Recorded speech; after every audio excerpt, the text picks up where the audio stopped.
On Thanksgiving, my dad posted a video mocking me. Look at this failure. The next day, my sister asked for $2,500. I walked away for good.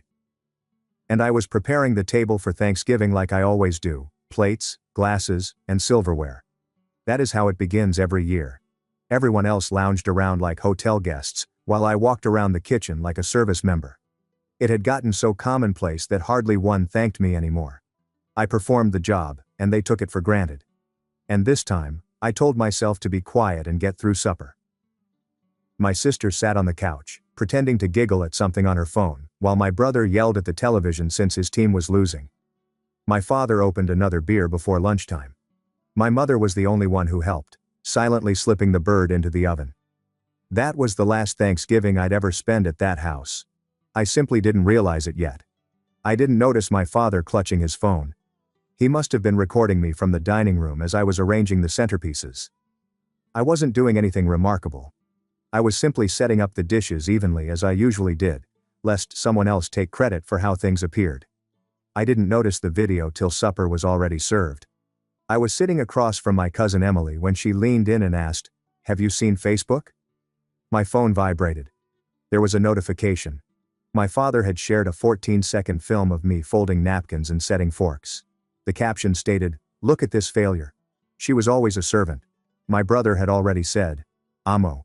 She still thinks she's doing something." My sister said, "No lie though. Face with tears of joy. Face with tears of joy. Face with tears of joy." They were laughing across the table as if it were an inside joke, as if I weren't sitting right there. I did not say anything. I stood up, walked out of the dining room, grabbed my purse, and departed. Nobody followed me. I went out of that house and continued wandering for over 10 minutes before calling my Aunt Laura. She also departed the supper. She said she'd had enough of seeing them treat me like trash. She picked me up at the junction of Eastwood and 5th and took me to her home. That night, I lay down on her guest bed, completely clothed. I did not sleep. I just gazed at the ceiling, my phone facing down beside me. Being the family punchline is not something that happens all at once. It is sluggish. It develops. You let one thing go, then another, and before you know it, your father is putting you online as a joke, and your siblings are commenting as if it were their part-time job. What they didn't know was that I'd been discreetly saving, working 50 or more hours a week, not going out, not buying new clothing, foregoing vacations, and allowing my sister to borrow money without ever repaying it. I'd saved nearly $23,000. They assumed I was dumb, broke, and weak. That illusion was broken the next morning. My sister texted me at 8:12 a.m. "No. Are you okay? Or where are you?" He simply said, "Why can't I withdraw $2,500 from your account?" He was referring to my account. I phoned her. I did not shout. I did not weep. I simply said it plain. The joint account was closed, and everything was transferred. She flipped. I received 6 texts in a succession calling me selfish, manipulative, and resentful. She claimed she needed the money for urgent matters. Her concept of urgent is concert tickets and a bogus skincare brand. By lunchtime, my father had messaged me, not to apologize or check in, but just to say, "You've always been dramatic. Grow up." That's when I snapped. They did not know where I was. They believed I'd crawl back. They assumed this was simply another quiet treatment. But they were about to learn something I'd been keeping hidden for years. I wasn't just furious. I was finished. By Sunday morning, the stillness in their home must have become alien. No one was pounding pots, racing along the corridor, or asking if anybody needed anything. I was not present, and for the first time in years, no one was cleaning up the pieces. I did not respond to any of their texts. My Aunt Laura prepared waffles and coffee, and we sat on her porch for an hour without speaking. She was not the kind to press. She simply stated, "Whatever you decide, make sure it's not out of guilt." I nodded. My phone vibrated 5 times during breakfast. I did not check it once. Around lunchtime I opened my phone. Not because I cared about what they had to say. I only needed to validate what I had previously assumed. The first thing I saw was a new group chat between my siblings. I didn't ask to be added, yet there it was. The first communication was a photograph. My room drawers were pulled out. My mirror smashed. Makeup was crushed underfoot. Books lie on the floor like rubbish. My brother's post accompanying the photo simply stated, "Cleaning day," followed by a second message from him directly below it. "You should have packed your junk." I froze. I scrolled down and saw my sister say, "Don't worry, we saved your trash notebooks all." That was when I felt something move in my chest. I had not sobbed as I went out. I didn't weep when my father shared the video. But suddenly, sitting on a quiet porch with a phone full of proof that my own siblings, whom I had previously bought birthday cakes for, had demolished the last vestiges of my personal space, I felt a stinging sensation in my belly. I contacted my cousin Ben, who lived a few blocks from my parents. He'd always remained impartial and never got involved in the drama, yet I trusted him more than anybody else in the home. I asked him to stop by and check if anything could be salvaged. He did not even hesitate. He sent me 15 minutes later a snapshot of my laptop, passport and a few documents resting in his front seat. That's all he could rescue. He told me not to return, that they had gone through every drawer, thrown stuff away, and even opened the safe box where I stored old letters and cards. He said my sister was kidding about burning my writings. I did not respond to that. I wasn't sure what to say. That did not sound like screaming. That night, my mother called. Her voice sounded low. She maintained she had no idea they were going to do that. She said she attempted to stop them. My father told her it was time to teach Rebecca a lesson. She apologized as if it would stick things back together. I did not shout at her. I just remained quiet. The quiet on the phone felt heavier than anything I could say. I still loved her, but something within me had changed forever. The next morning, I left my Aunt Laura's house and relocated to my Uncle Mike and Aunt Laura's residence on the other side of town. It was larger, calmer, and had a guest room with its own entrance. They did not ask for rent. My uncle just answered, "We'll figure it out later. For now, you rest." That evening, after dinner, he inquired if I was still considering renting an apartment. I told him yes. That I had previously looked at a studio near the bus stop. He looked at my Aunt Laura, then back at me and said, "You're not wasting your money on rent. Not yet. Not while you're still rebuilding." And then he said something unexpected. "You know your dad still owes me $7,000, right?" I hadn't forgotten. I blinked. He described how years ago when their roof collapsed in, my father asked him for a loan. He promised to pay it back in 6 months. That happened roughly 4 years ago. Nothing was reimbursed. I was going to remind him after the holidays, my uncle explained. But now though, I'm calling that debt forgiven, and not in a good way. He poured himself another glass of wine and then said, "Let him feel what it's like to be cut off." That's when I knew this was greater than me. I wasn't simply walking away from a terrible environment. I'd begun something I didn't intend to. My father, sister and brother didn't realize it yet, but they weren't just losing me. They were losing folks around me. The ones who had remained silent for too long. They assumed they'd never take sides, but they did. And now both sides were evident. The entire week felt like I was watching a home burn from afar. Regardless of how many times I urged myself not to glance back, I kept looking for smoke. On Wednesday, my sister texted me a snapshot of her Sephora transaction that was denied.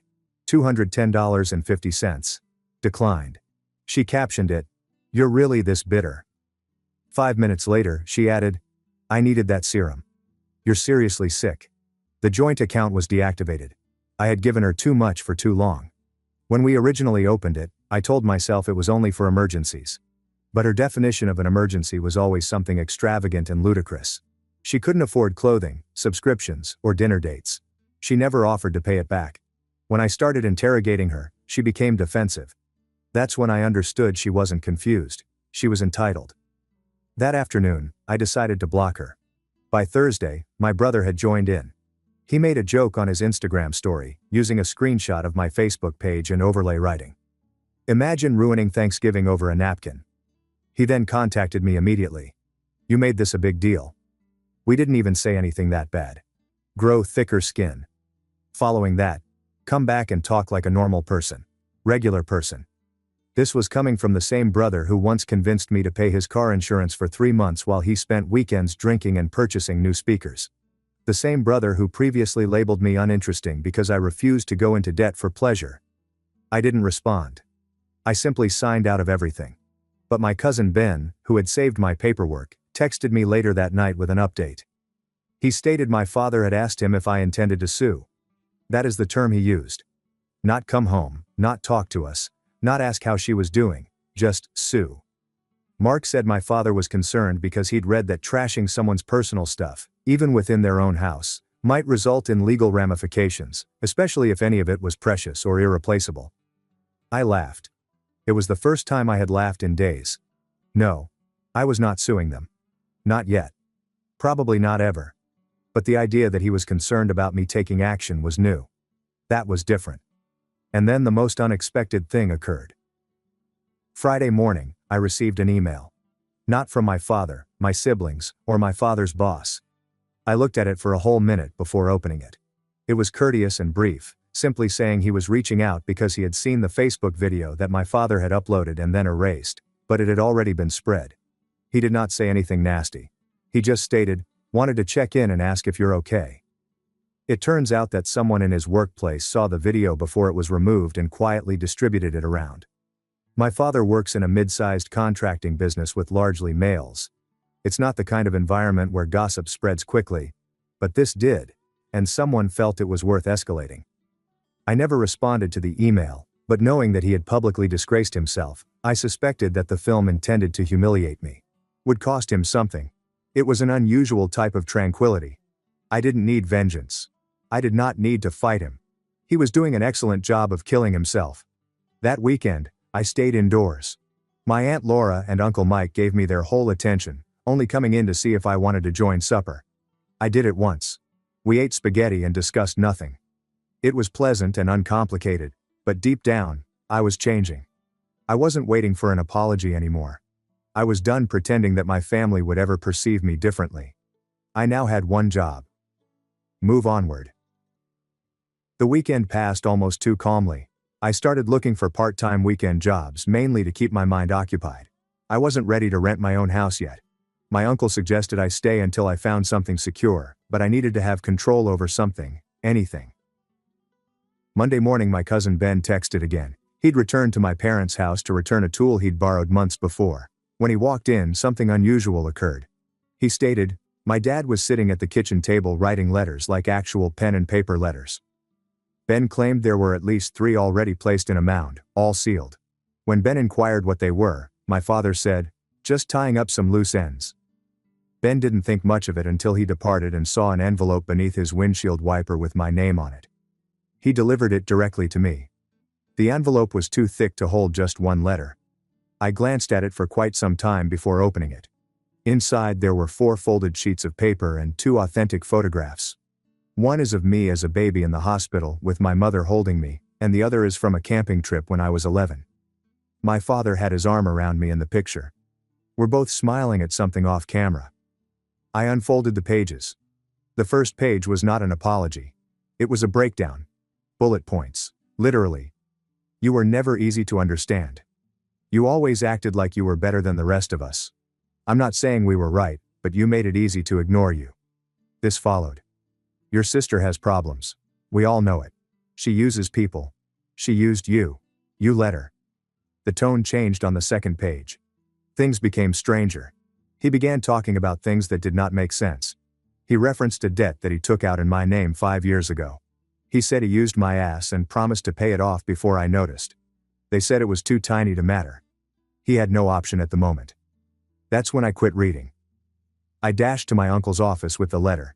He read it twice, pulled something up, and informed me that we were going to pull my credit report immediately.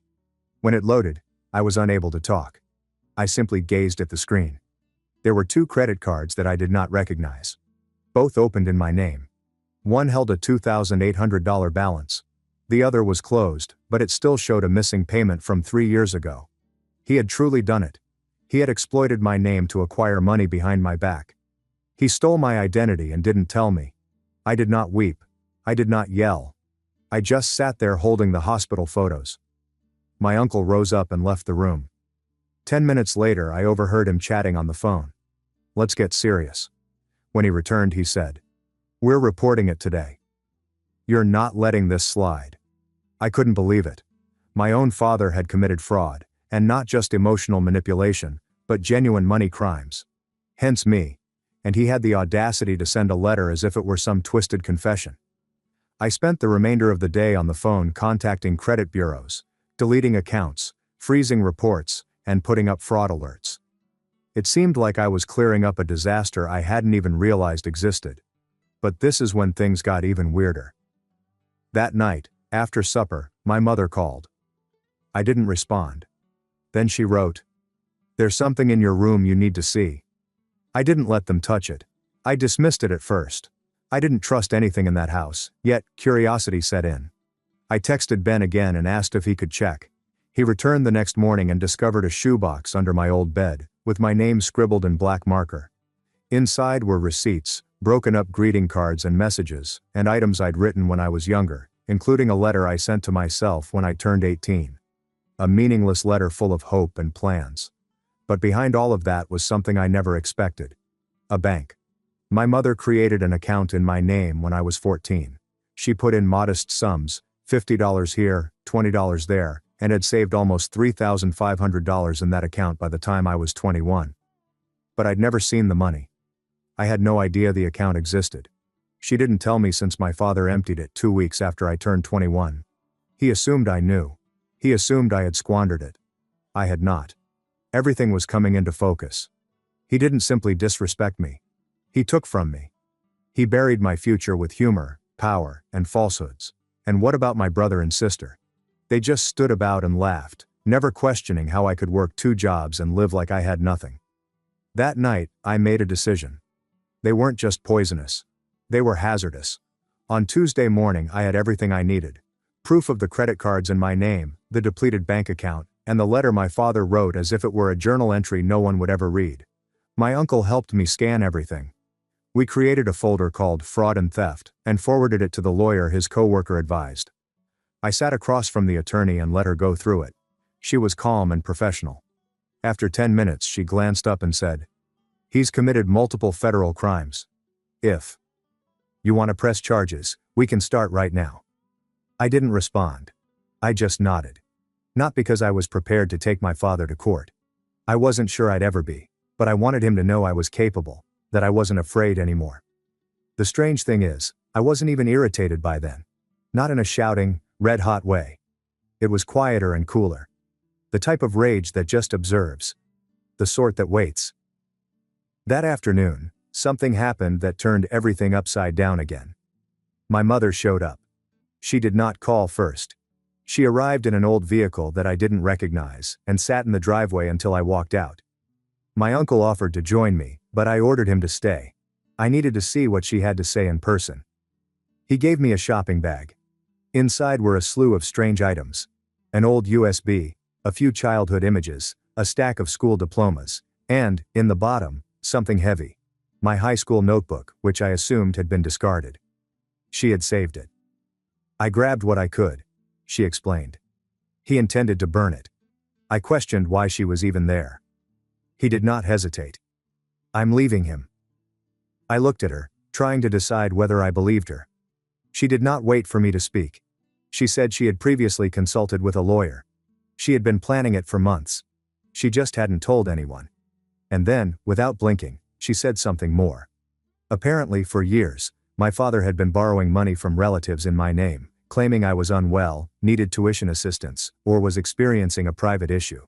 It wasn't only my uncle's $7,000. In addition, my cousin's father received $4,500. Another $4,000 for my great aunt, who was retired and receiving Social Security. He told all of them the same thing. "Don't tell Rebecca. She's embarrassed." I couldn't say anything. She took out her phone and showed me screenshots of bank transfers. They all occurred during a 6-month period, during which time I was working 2 jobs and barely affording petrol. I inquired why she hadn't told me. She stated I had trusted him for too long. Then she started weeping. I did not console her. I wanted to. Some of me still craved my mother, but another part of me couldn't let go. I simply stood there, letting her come apart. Then I turned around and walked back in. That night, after dinner, I told my uncle and aunt everything. My cousin listened silently. At the conclusion he got up and walked to his room, returning with an envelope. It held $1,800 in cash. He laid it in front of me and said, We always figured something was wrong. We've been setting this aside for months. It's yours. I gazed at it for a long time. I couldn't recall the last time I received something without expecting anything in return. I did not touch it that night. I simply thanked him and went to bed. But I did not sleep. Instead, I remained up to arrange all of the papers, screenshots, credit reports, images of my ruined room, everything my sister and brother sent me, and even a message from my father's supervisor wondering if I was all right. I put it all in a folder and scribbled only 5 words on the cover in Sharpie. You don't own me anymore. The following morning, I traveled to my parents' house. Nobody was outdoors.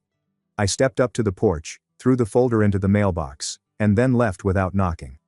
I did not feel like I had won. I felt like I'd finally walked out of a jail I wasn't aware I was in. They weren't following me because they understood they had erected the walls themselves. 2 weeks have gone. Not one word. There were no furious texts, guilt-laced voicemails from my mother, or snarky notes from my sister. Only stillness. And stillness worried me more than any of their normal turmoil because silence indicated that something had changed. I kept anticipating a blow-up, a Facebook tirade from my father, a dramatic apologies from my sister, or a backhanded message from my brother, but there was none. They vanished as if they were from the same planet I was still standing in. During those weeks, my uncle drove me to see the attorney again. We completed documentation to report the identity theft, launched investigations into the accounts associated with my name, and reported the social security number. Before filing any documents, the lawyer asked me one question. Are you doing this for justice or closure? I answered both. But deep down, I had no idea what closure meant anymore. All I knew was that I would not allow them retain anything that belonged to me. Not my money, not my identity, and absolutely not my quiet. By the 3rd week, I began to feel like a normal person again. I awoke without that tight sensation in my chest, like if I were late for something I didn't want to do. I had found a new part-time job through my aunt's coworker. Office employment, study hours, and no yelling. I had my phone set to do not disturb most of the time. Then out of nowhere, I received a message from my brother. It was brief. Can we meet? I looked at it for a long time. If it had come from anybody else, I would have blocked it without hesitation. But something prompted me to say yes. Not for him. For me. I told him we would meet at a diner on the outskirts of town. We are on neutral ground. I arrived first, sat at a booth in the back and watched the door. When he stepped in, he appeared smaller than I recall. Same hoodie and slouched posture, but no smugness this time. He didn't even sit down immediately. The first thing he said wasn't hi. It was Dad's unraveling. He sat down and didn't sugarcoat it. My mother had gone, filed for divorce, collected whatever money she could, and leased a little 1-bedroom apartment near her sister's house. My father did not oppose it. He just drank more. I started contacting old pals at 2 a.m. and yelling. I missed work. Got written up. Then he stated something unexpected. He told me he believes you are going to file charges. I did not react. He continued going. My sister allegedly attempted to apply for another credit card in my name. She had not noticed the accounts were locked. She was flagged immediately. She panicked out and fled town without informing anyone. We blocked him and our mother, and then he vanished. She responded. You ruined her life, he continued. I couldn't help laughing. He then looked at me and said, I used to think you were dramatic, but I was just blind. I didn't want to admit we were the problem. I believed him. Not because I wanted to, but because he had not asked for anything. There is no forgiveness or reconciliation, only honesty. We sat down for an hour. No ranting, no blaming. I did not weep. I did not tell him I missed him. I never said I'd come back. I just responded, don't speak for me again, ever. He nodded. Then we paid and left separately. It was the last time I saw him. Back at home, my Uncle Mike was waiting at the kitchen table. He inquired about how things turned out. I answered, civil, that was good enough for him. Then he stated something I had not expected. You're not going anywhere. Not yet. Stay through the spring. Save more. Don't rush to rent a box just to feel independent. You've got a home here, no strings attached. I felt a tightening in my throat. Not because I needed to be saved, but because for the first time, someone provided unconditional support. I spent the next month sinking into a feeling I hadn't had in years. Stability. No fighting. There were no bogus apologies or money stolen, just peaceful dinners, laundry that wasn't anybody else's problem, and a door that kept locked till I opened it. The material we submitted to the authorities set off a cascade of events. My father lost his job after they conducted a background check and uncovered the fraud charge. Nobody phoned me to beg for compassion. My sister never emerged. My mother wrote one letter to my Aunt Laura, stating that she was beginning again and did not expect forgiveness. I did not react. I didn't need vengeance. I didn't need closure. I had tranquility. By the end of April, my savings had increased. The $23,000 I left with had increased to over $30,000. I had work opportunities, people who didn't know about my family problems, and a plan. I visited a little apartment along the river. It was light and peaceful, with enough space for a workstation and a second-hand sofa. I informed my Uncle Mike that I was thinking about it. He responded, "You don't need to prove anything to anyone. Stay until you're ready and want to go." So I stayed for a little more, and every day I woke up and recalled one thing. They assumed I was the servant.